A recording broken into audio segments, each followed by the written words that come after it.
Hey guys, I'm John Setzler. Welcome back to the Kamado Joe cooking channel. Today we're going to fire up the classic and we're going to make a focaccia. So let's get started.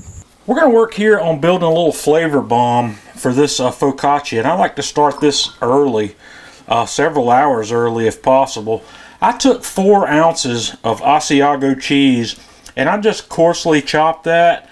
I've got 1 clove of garlic that I ran through my microplane grater, and then I'm going to put just a healthy pinch or 2 of red pepper flake into that, and in that little bowl I'm just going to cover that with extra virgin olive oil, and you'll see what we're going to do with this in just a little bit. I'm going to get that just kind of covered there. I'm going to get in there with my finger and kind of mix that up a little bit, and I'm going to put the lid on that, and we're going to leave that out at room temperature. Okay, we're going to get our focaccia dough started here. I've measured out 325 grams of warm water, and I'll give you guys these measurements and volume measurements in the recipe description. And I'm going to add 7 grams of active dry yeast, and we're going to let that hydrate for just a couple of minutes.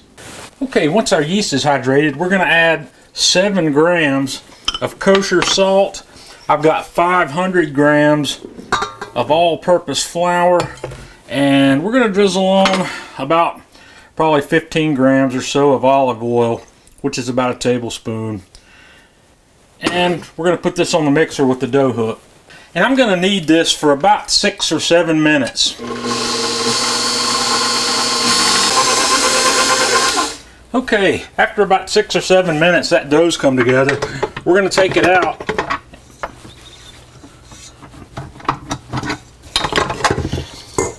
And I'm going to grab it up out of here, and we're going to form it into a ball and put it in a greased bowl. I'm just going to kind of form this into a tight ball. I'm going to put it down, press it down a little bit, and then flip it over so I've got a little oil on top.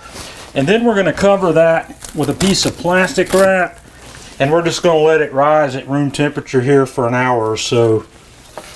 While our dough's rising, I'm going to get the classic fired up. I've got a fire started in the center of the firebox. We're going to put our heat deflectors in, and then I'm going to put both halves of the grill grate in. We're going to set up for indirect cooking today at a temperature of around 400 to 425.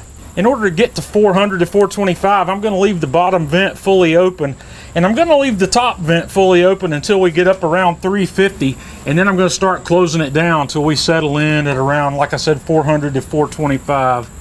Okay, we're almost done with our first rise here, so I'm going to take that olive oil mixture that I made and I'm going to strain it out.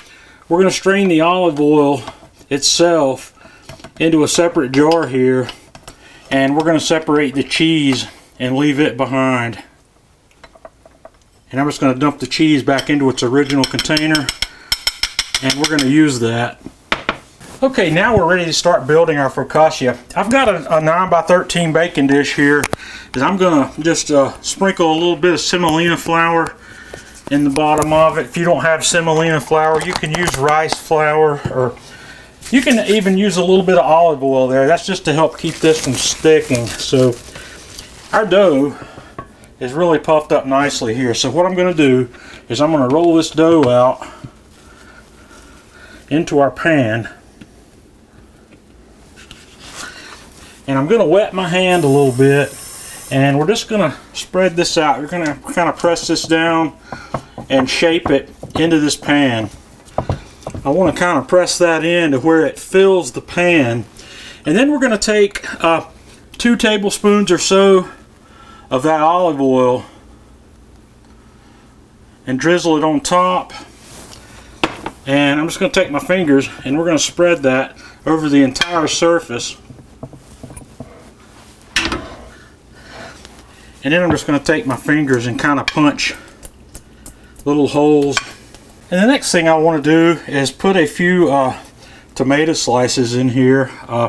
These are called Campari tomatoes. They're smaller tomatoes that are really flavorful. That looks good. And the next thing we're going to do is take some of this cheese we had, and we're just going to drizzle that on there. I'm not going to use all of what I've got here. I've got more than I need. So That looks pretty good. Now I'm going to take some finishing salt. I've got some Maldon salt here that's a very flaky crystal salt, and we're just going to lightly, just put a nice big pinch on the top of that. And then I'm going to take a towel. We're going to cover this up and let it rise here again at room temperature for another 40 to 45 minutes. Okay, 45 minutes later, and there we have it. This guy's risen back up. Our grill's ready, so let's put it on. Okay guys, we're ready to go. We're going to set this guy right here in the middle, and we're going to cook for about 25 minutes and then come back and have a look.